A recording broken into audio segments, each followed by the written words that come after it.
Nah ya kan kebetulan juga suami ekspat gitu, jadi limitnya lumayan gitu. Maksudnya mau berobat kapan aja tuh terserah, mau berobat di seluruh dunia kecuali US itu bisa gitu. Itu balik lagi, Tuhan tuh ngasih tahu gitu ya, lu tuh di sini kurang apa gitu loh, tapi lu kenapa sih lu masih nggak happy gitu loh. Ya udah, jadi intinya suamiku bilang, kamu saat itu aku baru dapat kerjaan tuh.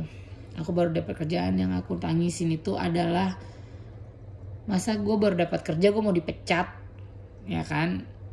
Masa gue baru dapat kerja gue izin sakit 2 bulan gitu, lucu kan? Nah terus aku bilang sama dokter bedahku, dokter saya harus izin kerja dulu. Saya ngerti mbak gitu.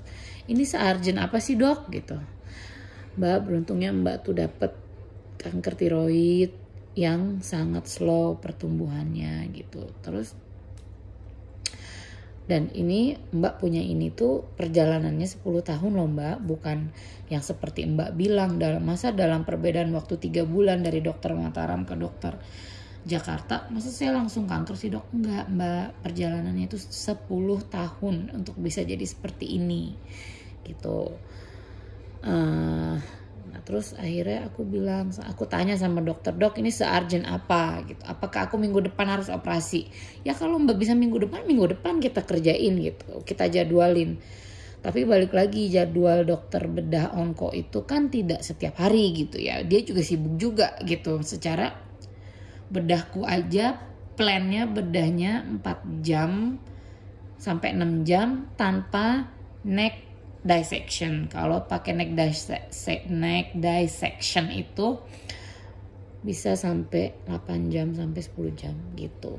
Nah itu dokter bedah tuh begitu gitu, sakingnya pekerjaannya berat dan jadwalnya tuh gak setiap hari praktek gitu. Nah jadi harus nunggu lagi jadwal. Terus dokter udah bilang saya 2 minggu ke depan udah full ya mbak gitu, dan saya pengennya kita kerjain di sini di RSPI karena tim laboratoriumnya standby ada terus di sini gitu. Terus begitu dok, terus tapi saya cuma bisa kasih waktu mbak 3 bulan untuk operasi ini gitu kan. Terus dokter bilang 3 bulan. Terus aku bilang sama bosku, Pak Mari saya mau masuk kerja, saya mau kasih tahu sesuatu gini.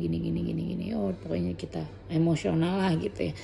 Gimana maksudnya, anak orang masih muda ada kanker gitu kan, pasti mikirnya kayak gitu. Terus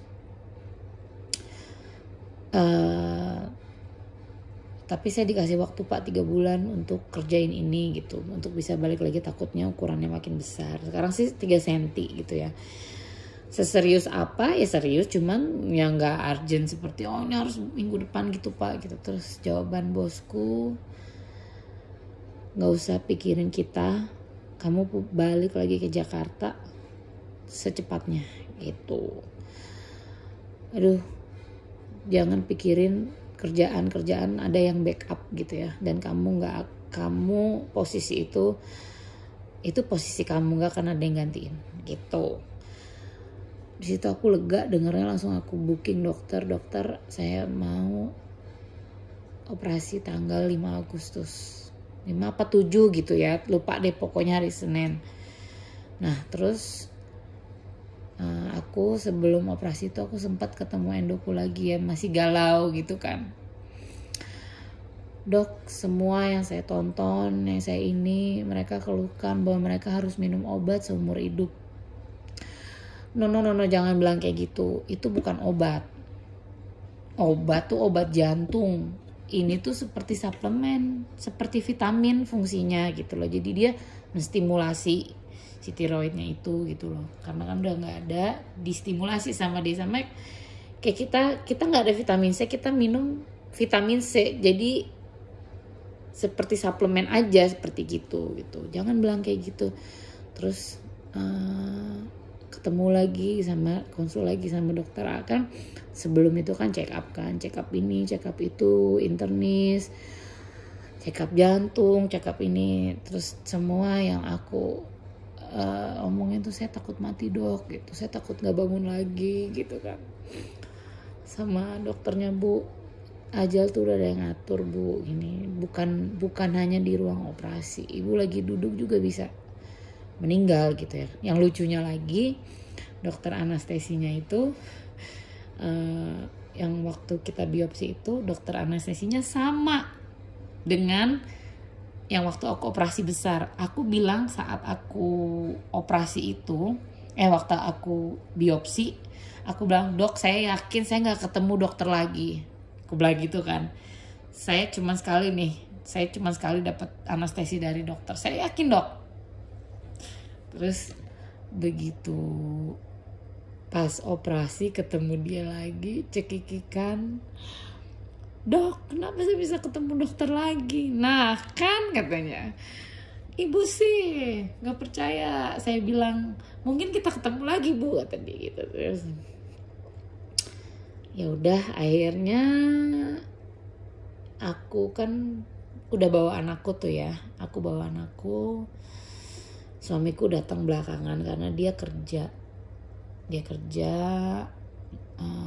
Untungnya juga dikasih izin 2 hari apa 3 hari gitu, cuti nemenin istri sakit dan sisanya kerja dari rumah gitu. Nah terus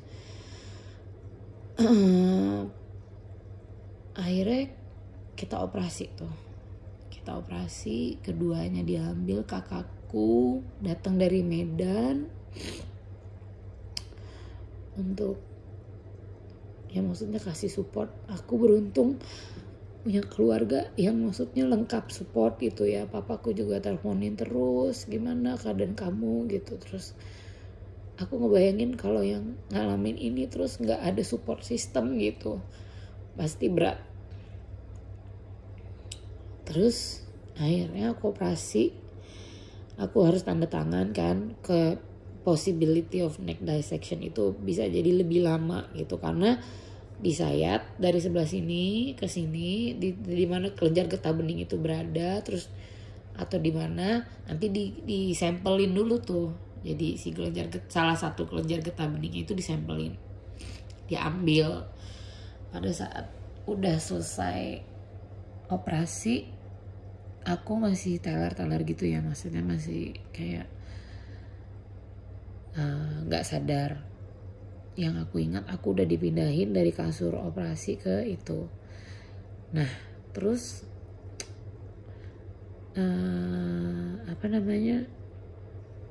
dokter kayaknya datang deh. Dokter datang nggak ya, lupa aku.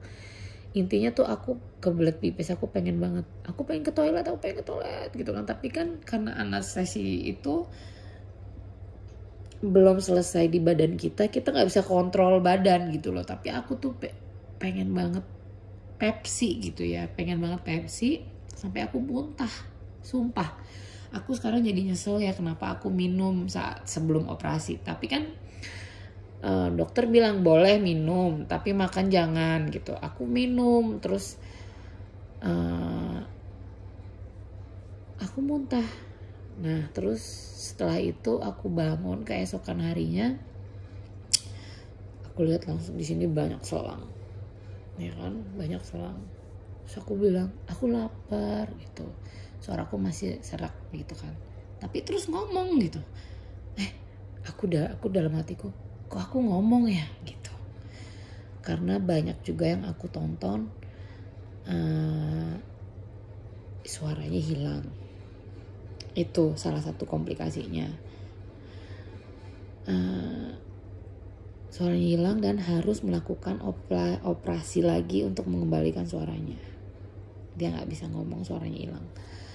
Terus ada yang bengkak sini sampai katanya juga harus di black lagi karena mungkin bernanah ya atau apa ya gitu. Nah pas bangun tuh aku bilang aku lapar gitu, aku pengen makan gitu. Aku coba kan makan, alhamdulillah tuh langsung nelan makanan. Tapi emang awalnya batuk dulu tuh gitu, tapi gak sampai muntah. Banyak yang bilang katanya makanannya tuh keluar lagi karena saking ini luka di sini kan. Nah aku makan bubur kalau gak salah, bubur tapi ada dagingnya gitu. Gak apa-apa, makan, lapar, enak, aduh lapar gitu kan. Terus besokannya udah minta aneh-aneh, aku nggak mau makanan ini, aku mau makanan yang ini. Nah terus udah anestesis selesai, ya udah akhirnya dipasangin selang untuk ngurangin darah itu. Setiap hari aku WA dokternya, setiap hari dicatat sama suster juga telepon dokter gitu kan.